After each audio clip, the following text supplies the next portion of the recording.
Grande gueule. Grande gueule. Grande gueule. Grande gueule. Grande gueule. Grande gueule. Non, on dit grande gueule.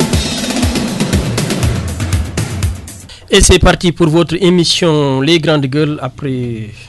Et nous sommes avec vous jusqu'à 9h30 pour deux versions, la version française et la version wolof. Mamadou Laminka, bonjour. Bonjour Modi, bonjour Hawa, bonjour à tous. Bonjour Hawa. Bonjour à toutes et à tous également, bonjour. Bonjour à Léon-Paul Mendy de l'autre côté de la baie vitrée. Bonjour aux auditeurs et auditrices et c'est parti pour la une des quotidiens. Ces journaux parus ce mercredi 23 novembre 2016 à la une de l'As quotidien, le présumé meurtrier de Fatoumata Mokhtar Ndiaye devant les enquêteurs. Je lui ai tranché la gorge à la une de l'Observateur. Les révélations de la mère de Fatoumata Mokhtar Ndiaye lors de son audition. Ma fille, la gorge tranchée, la tête tournée vers la droite. La déposition écrite du fils blessé à la une de Réumi quotidien. Recrudescence de la criminalité vers un Sénégal à 100%. L'appel à l'introspection de Macky en débat national s'impose à la une de la Tribune. 13 personnes froidement tuées en 3 mois, ce qui explique les meurtres également avec une caricature illustrative d'Odja. À la une de Walfadjri quotidien, recrudescence de l'insécurité au Sénégal quand l'État abandonne les populations à leur propre sort. En 30 ans, le nombre de policiers n'a pas augmenté, les forces de sécurité sont démunies.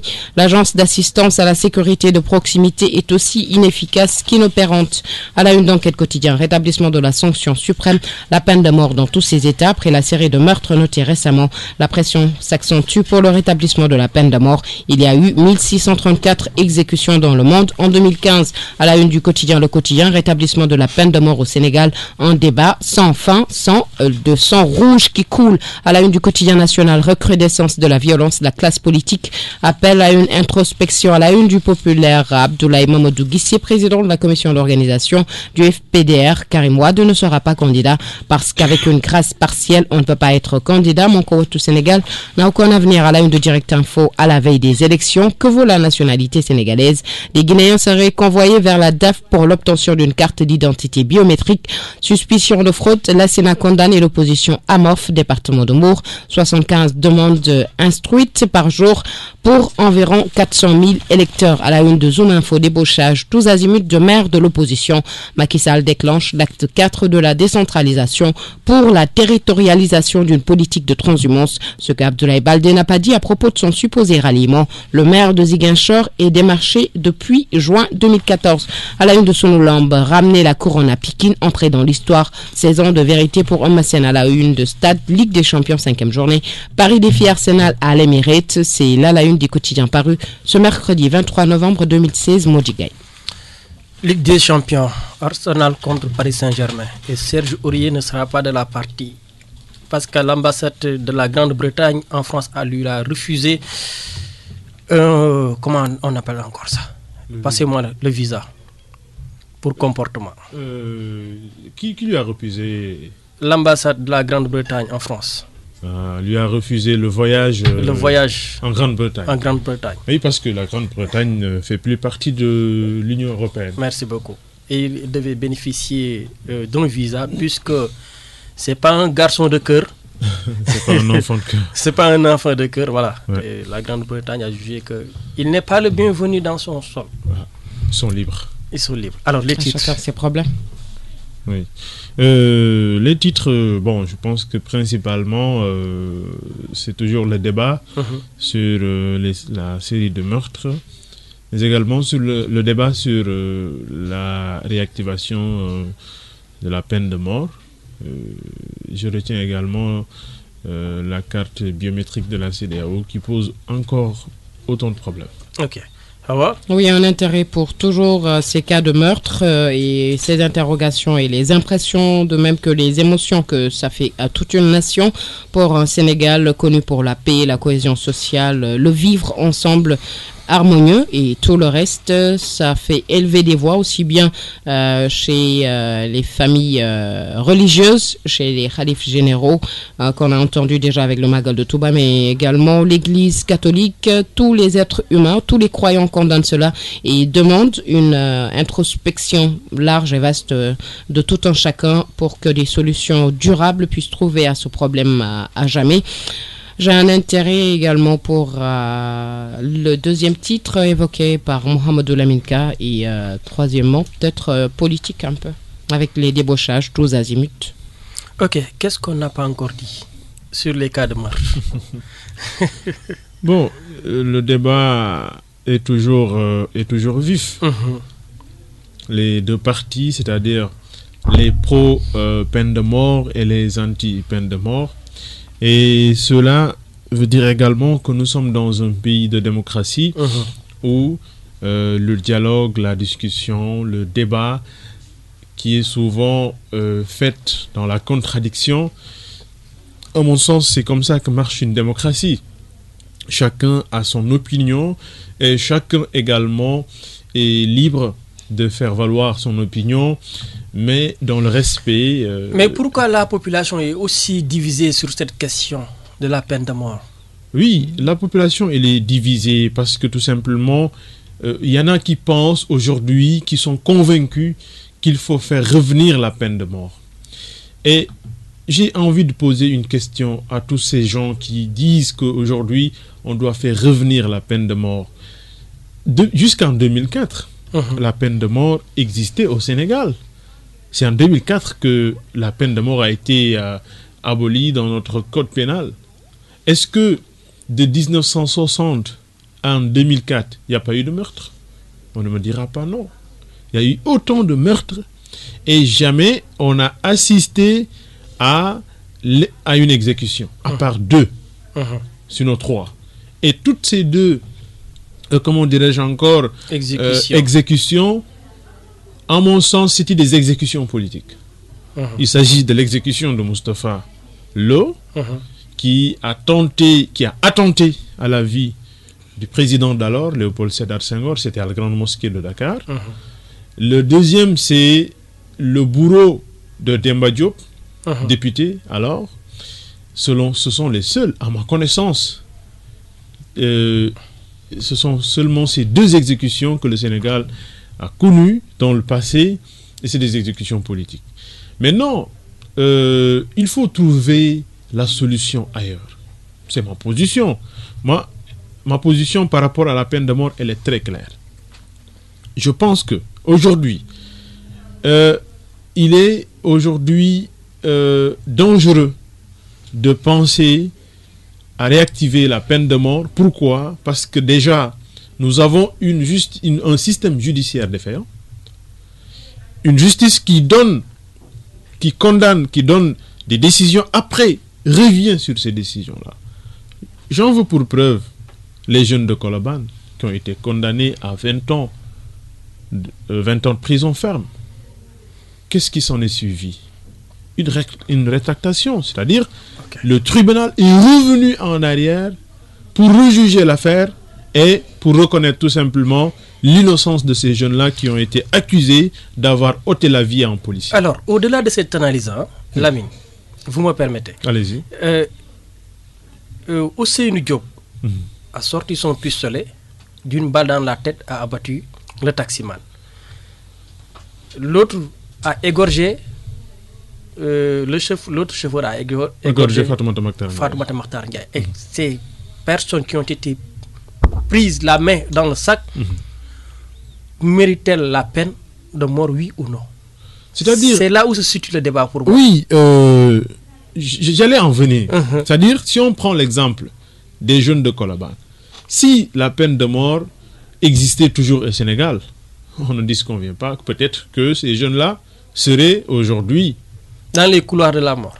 Oui, dans les couloirs de la mort, n'est-ce pas? Mais non. Et quand on condamne une personne à la peine capitale, il n'y a pas de seconde chance. Il n'y a pas de seconde chance. Aujourd'hui, donc, on aurait tué 2 innocents. Et ce serait tout simplement des remords aujourd'hui ou bien des regrets. Maintenant, par rapport aux 2 exemples que tu viens de donner, je n'ai pas de problème par rapport à la peine de mort parce que je suis musulman et je sais ce que Dieu a dit par rapport au meurtre ou bien à l'assassinat. Qui tue une personne, la sentence, c'est d'abord le pardon de la famille de la victime. Si cette dernière ne pardonne pas, on procède au deuxième à la seconde chose, l'indemnisation. Si elle ne veut pas de cette indemnisation-là, on procède maintenant à la peine capitale. Ce qui pose problème, ce n'est pas ça. Ce qui pose problème, c'est le système judiciaire. C'est le système judiciaire qui n'est pas assez efficace pour même les pays qui ont des systèmes plus performants que le nôtre, mais ils ont connu des failles par rapport à la peine capitale. Ils connaissent des failles, ils connaissent comment dirais-je encore, des difficultés par rapport à la peine capitale. C'est ça qui pose problème en mon sens, et je crains que si on réactive la peine de mort, on parle aujourd'hui de tuerie, mais ce sera un massacre, parce que tout simplement, beaucoup d'innocents, ça j'en suis convaincu, seront tout simplement tués. La peine de mort écartée, quelles sanctions pour les personnes qui sont reconnues du délit d'assassinat? Comme l'ont rappelé le procureur de la République et le président de la République Macky Sall, en toute logique, ces personnes reconnues coupables pour ces meurtres subiront toute la rigueur de la loi. Ça va de soi, parce que chaque acte comporte des conséquences et qu'ils ont fait aujourd'hui ce pourquoi ils doivent payer, parce que la vie humaine, encore une fois, ça reste sacré. Droit de vie ou de mort, c'est du ressort exclusif du Seigneur, le Créateur, qui nous a tous amenés sur terre. Mais ailleurs, ce que vous dites, on ne peut pas ne pas assister à ce scénario-là. C'est-à-dire que aujourd'hui, la question de la peine de mort, sa réactivation, son rétablissement du fait des meurtres, quand même avec une fréquence et un nombre et d'une barbarie qui inquiète toute une nation, ça fait ressurgir donc la réactivation du débat sur la peine de mort, sauf que je ne suis pas du tout pour ceux qui croient que la peine de mort peut être la solution. À mon sens, nullement, parce que pour la bonne et simple raison qu'avec le bon sens, je ne pense pas que je veuille et que je puisse régler le mal en mettant le mal au-dessus ou en face de ce que je veux combattre. Ce qu'il faut, je crois, le plus judicieux, le plus sage et le plus humain, parce que face à l'inhumanité, il faut l'humanité, face à la raison qui a fui, il faut la raison, donc face au mal, il faut le bien. Et c'est dans ce sillage que je me dis qu'on doit tous se pencher dans l'introspection, c'est-à-dire savoir situer le mal, où est-ce qu'il se situe véritablement. La racine du mal, comme on l'a entendu, j'ai bien aimé le curé de la cathédrale de Kaolack avec le discours qu'il a tenu.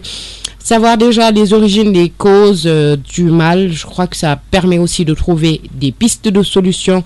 Un retour aussi à nos valeurs, comme on l'a dit hier, à nos valeurs humaines, à nos valeurs de tolérance, à nos valeurs de bon vivre ensemble, à nos valeurs de cohésion sociale.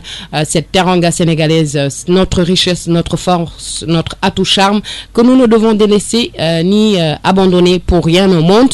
Et surtout, voilà, on est dans un pays à majorité musulmane, avec tout ce que Dieu a dit sur la créature humaine. On a également des catholiques et Jésus-Christ nous a bien appris que Dieu a dit que tu ne tueras point, tu ne voleras point, tu ne feras point de mal. Donc ce retour à tout ça, il n'y a que deux choses moi que je vois aujourd'hui comme solution. Le retour à l'humanisme, aux valeurs humaines, et le retour à la foi. Et quel rôle doivent jouer les religieux face à ce problème, face à ces séries de meurtres? Le rôle des religieux, c'est de sensibiliser, c'est de parler aux Sénégalais, comme ils l'ont toujours fait, comme ils continuent de le faire. Le khalife général des Mourides, Serigne Sidi Mokhtar Mbacké, à travers son discours lors de la cérémonie officielle du Grand Magal de Touba, a réitéré cet engagement des hommes politiques à rappeler. Ils ne peuvent faire que rappeler. Même le prophète, paix et salut sur lui, Dieu lui a dit, tu ne fais que rappeler. C'est-à-dire, tu ne peux pas obliger, ni, comment dirais-je encore, forcer aux gens... Contraindre. La ikraha fid din. Il n'y a pas de contrainte en religion. On ne peut que rappeler aux croyants, rappeler aux fidèles, rappeler aux musulmans et aux Sénégalais de manière générale, parce que au-delà de ceux qui croient à la religion, ces religieux sont respectés. Ils sont respectés par tous les Sénégalais. Donc leur discours peut servir. Qu'ils ne se taisent pas. Ils n'ont pas le droit de se taire. On se rappelle très bien d'un homme comme Cheikh Abdul Aziz Sy Dabakh, qui ne cessait de rappeler à chaque instant quand il, comment dire encore, il y avait quelque chose, même quand il n'y avait rien du tout, on l'entendait rappeler les fidèles, rappeler les gens à la croyance, rappeler les gens en retour aux valeurs. C'est tout ce que les chefs religieux font, et je pense que ils jouent véritablement ce rôle, même si souvent il y a quand même un silence qui souvent est un peu synonyme de comment dirais-je encore, de démission, mais ça n'est pas une, parce que ils observent souvent aussi pour pouvoir tout simplement parler aux gens, parce que eux ils savent. Quand ils se taisent, ils savent pourquoi ils se taisent. Quand ils parlent également, ils savent pourquoi ils parlent. Mais on a besoin aujourd'hui de leur rôle de régulateur, de leur rôle de, comment dirais-je encore, de guide, pour que les gens... Mais cela dépend aussi de la volonté de chaque citoyen, de la volonté de chaque Sénégalais de vouloir faire du bien. On a beau vouloir changer les mentalités, appeler les gens à la raison. Il faut que chaque Sénégalais, aujourd'hui, se mette dans la tête que il faut qu'on se pose souvent la question, comme disait l'autre, et si tout le monde faisait comme moi? Si tout le monde, faisait comme moi, quand on se pose tout le temps cette question-là, on ne pose pas des actes, je ne dis pas qu'on ne posera jamais des actes, comment dirais-je encore, contraire à la normale, mais de toutes les façons on s'efforcera de poser plus d'actes nobles que d'actes ignobles, et je pense que c'est comme ça que marche un pays. Il faut aussi un retour, il faut que les gens aillent étudier, parce que c'est là où je voulais en venir. Justement, l'ignorance, l'ego sont deux mots qui gangrènent plus que les maladies dans les sociétés. L'ignorance, l'ego sont deux mots qu'il faut combattre, et pour les combattre, il faut aller étudier, rechercher du savoir, ne pas se limiter seulement à ce que l'on sait.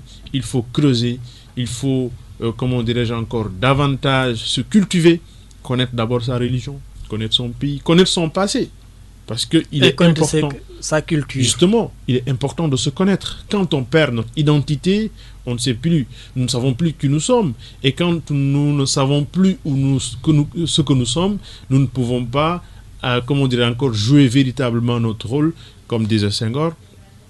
Il faut s'enraciner d'abord avant de s'ouvrir, sinon si on s'ouvre avant de s'enraciner, on risque tout simplement d'être bouffé par cette mondialisation.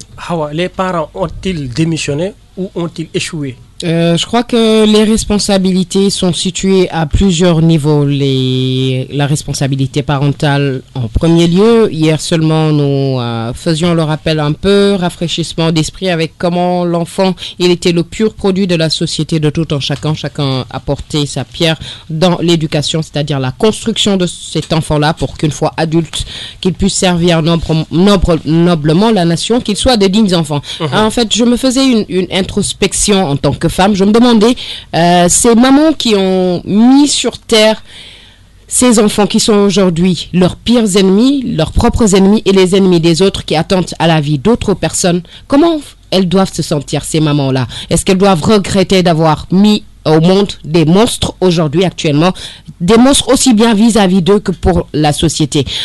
Beaucoup de parents aujourd'hui courent juste derrière le diable à force de lui tirer la queue, comme on disait. Donc, le diable s'est volatilisé. On parle de conjoncture de la vie, on parle des réalités de la vie qui ont changé. Sauf que voilà, les responsabilités, ça reste les responsabilités. On va dire la responsabilité des parents du premier siècle, du premier millénaire.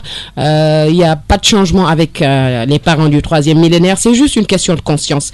Une personne qui n'est pas consciente qui n'est pas consciente de la responsabilité parentale qui lui sied, pareil avec la responsabilité de cette personne qui travaille. L'inconscience, c'est le mal également de beaucoup de choses, comme l'oisiveté, comme l'ignorance. Tout ça, c'est énormément de choses qui font qu'au finish, voilà, nous assistons à ce à quoi nous assistons aujourd'hui, c'est-à-dire que toute une nation est complètement sonnée par ce phénomène qui n'a rien à voir avec nous, qui n'a rien à voir avec nos pratiques d'un temps, et également la responsabilité étatique. Elle est là également quand Walfadjri nous dit que quand l'État abandonne les populations à leur propre sort. Vous me direz que l'État, qu'est-ce que l'État peut contre ces personnes disparues avec les personnes qui leur ont pris la vie, le manque de travail, l'oisiveté comme on disait, le chômage ambiant, les injustices également parce que l'argent du contribuable sénégalais, je pense que quelque part aussi si on de concentrer dans les priorités des Sénégalais, c'est-à-dire la santé, l'éducation, les infrastructures, le minimum d'infrastructures de base, je veux dire pour une localité du Sénégal oriental, avec ces femmes qui accouchent sur des mobylettes à 2 roues ou sur des charrettes qui perdent la vie ou après ils se retrouvent avec des bébés morts-nés parce que ça s'est fait dans des conditions tellement exécrable et barbare. Tout ça, après, c'est une responsabilité de tout un chacun. Les parents également ont fui leurs responsabilités. L'État, dans une moindre mesure également, ne joue plus le rôle qui s'y est. Une petite réflexion hier avec une discussion, un ami qui me disait, la responsabilité d'un chef d'État est tellement puissante, tellement importante que même une mouche qui vous pique, même une petite égratignure, c'est de sa responsabilité. On aime trop, en fait, même ici, sur ce plateau, quelquefois, je dis une chose, vous me dites c'est le président de la République. Ok, c'est des privilèges, mais avant ces privilèges, il y a énormément de responsabilités, il y a énormément de devoirs, et tout ça, nous devons nous en acquitter parce que logique humaine simplement et conscience humaine, dignité humaine simplement, avant de bénéficier de ces droits, il faut d'abord s'acquitter de ses devoirs. Alors, devoir, droit... Sans transition, nous parlons des cartes biométriques, le second sujet qui pose toujours problème. Franchement, je ne sais pas quoi dire par rapport à ça, parce que on en a tellement discuté qu'aujourd'hui, voilà, je pense que... Mais n'empêche, le problème est là. Oui, le problème est là. Vous savez, j'ai toujours dit que je ne comprenais pas pourquoi on s'est hâté à vouloir coûte que coûte être le premier pays de la CEDEAO à mettre sur pied cette carte biométrique. Pourquoi cette précipitation? C'est-à-dire on confond souvent vitesse et précipitation. Nous faisons plus dans la précipitation que dans la vitesse et cela en fait n'engendre que des problèmes. Aujourd'hui, c'est des tracasseries en n'en plus finir pour obtenir cette carte biométrique. Nous sommes à combien de mois déjà des élections législatives? Il faut qu'on arrête voilà. Pourquoi c'est-à-dire, il faut qu'on apprenne à mûrir les choses. Il faut qu'on apprenne à planifier, à comment dirais-je encore, à faire les choses en leur temps au lieu de se faire dans la précipitation, parce que la précipitation n'engendre que des difficultés et ce sont ces difficultés-là que les Sénégalais sont en train de vivre par rapport à cette carte biométrique. Voilà, moi je me suis toujours posé des questions par rapport à ça. Hawa? Oui, même impression, même sentiment de désolation et que c'est dommage qu'on revienne à chaque fois pour parler de problèmes. Déjà la précipitation. Qu'est-ce qu'il y a derrière les cartes d'identité biométrique? Qu'est-ce que le Sénégal a à courir comme ça alors qu'on sait vraiment, on ne voit vraiment pas ce qui est en train de le pourchasser? Pour cette carte d'identité biométrique, carte à puce Afrique de l'Ouest, qui ne peut pas le moins, ne peut pas le plus si on ne peut pas satisfaire la demande des Sénégalais avec toutes les procédures administratives, avec l'obtention du certificat de domicile, extrait de naissance, carte d'identité nationale, carte d'électeur. Si on ne peut pas assurer cela, après, il ne faut pas rêver, il ne faut pas être surpris après qu'on ait des problèmes déjà. Dans la précipitation pour la mise sur pied des commissions ou des bureaux pour l'obtention des cartes d'identité biométrique. Et moi, ce que je soupçonne, parce que l'État aussi, l'État c'est un être humain, puisqu'il est incarné par des êtres humains, ce que je soupçonne, c'est plutôt des tentatives et toutes les manœuvres pour décourager les Sénégalais de voter aujourd'hui. À quelle fin ? Un retour à un recul démocratique, je saurais le dire, encore une fois, c'est trouble et ça rassure guère vis-à-vis de l'État. Qu'est-ce que les Sénégalais gagnent avec la carte d'identité biométrique Afrique de l'Ouest? L'intégration sous-africaine. Oui, mais mon point de vue, si. C'est ça, d'accord. Je sais pourquoi on peine à avoir le casier judiciaire, pourquoi on peine à avoir l'extrait de naissance, pourquoi un Sénégalais, une Sénégalaise bon teint, de souche, d'ici, avec des parents d'origine sénégalaise, peine à obtenir sa carte d'identité une fois qu'elle a 18 ans. Et là-dedans, on veut laisser ce problème-là, cette priorité, cette urgence bien nationale pour s'attaquer à une intégration africaine que de paroles. ça me laisse sans voix. Intégration africaine, ça ne vaut pas le coup. Intégration sous-régionale. Intégration nationale d'abord. Oui, ça en vaut le coup. Mais qui c'est homme? Ça en vaut le coup et ça a un coût. Ça a un coût et visiblement l'État n'arrive pas à supporter le coût. Raison pour laquelle ils ont invité les Sénégalais à payer à hauteur, Après 6 mois. Oui, à hauteur de 10 000 francs. Et ce n'est pas juste pour encourager les Sénégalais à s'inscrire. En tout cas, je l'avais dit ici. Les dernières oui, minutes. je l'avais dit ici. Mais qu'est-ce que ça a créé? Un rush. Ça crée un rush. Les gens sont. Il y a des gens qui passent la nuit. Donc il y a de l'engouement. Parce que les machines qui font les cartes sont en éternelle panne. Oui. Donc parce il y a Il y en a même pas. Parce assez. qu'à Hambourg, vous avez des inscriptions, 75 inscriptions de personnes, de Sénégalais, pour l'obtention des cartes d'identité biométriques, alors que le quota normal pour qu'on arrive à ces élections sans problème, sans retard ni rien du tout, c'est 400 000 personnes inscrites par jour. 400 000 inscrits par jour. C'est 400 000. utopique. C'est possible. Non, c'est Sur pas toute possible. l'étendue du territoire. C'est des objectifs qu'ils se sont Dans fixés. une commune. Non, pas dans une commune, c'est pas. C'est des objectifs qu'ils se sont fixés. Non, dans une commune, Voilà. je ne pense C'est pas que ce soit impossible. possible. 400 000 400 Bon, 000. de toute façon, en une journée. En une journée, c'est impossible. L'impuissance est humaine, le courage aussi c'est humain. C'est- Oui, mais c'est- 400 000 quand même. 400 000, c'est impossible. Même si ce sont des chiffres qui sont donnés.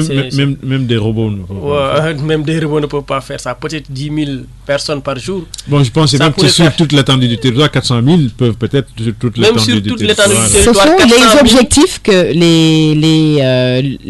les responsables à la DAF se sont fixés par jour. Par jour, chaque commune. Ça veut dire que le Sénégal. Est-ce qu'il y a des communes qui le font Sénégal, 400 000? le Sénégal ne fait pas 5 millions d'électeurs. Savez-vous déjà le nombre de Ils sont centres juste 3 000. d'inscription Voilà, et tout 3 le millions reste? d'électeurs. Alors, si vous prenez 400 000 par jour, cela veut dire que dans 10 jours, tous les Sénégalais seront inscrits. En tout cas, c'est l'objectif qu'ils se sont fixés à la DAF. Est-ce que c'est pas une erreur de chiffre? Voilà, peut-être c'est une erreur de chiffre donnée 4 par 000 nos confrères. peut-être 4 000. Par nos confrères, mais 400 000, ça me laisse perplexe, moi. En tout cas, c'est beaucoup, hein, 400 000. 400 000 inscrits. De toute façon, les cartes d'identité biométrique, personnellement, en tant que Sénégalaise, c'est pas ma priorité, très sincèrement. Oui, c'est pas une priorité. Ça, C'est pas ma priorité à moi. D'accord. Grande gueule. Grande gueule. Grande gueule. Grande gueule. Grande gueule. Grande gueule. Non, on dit grande gueule.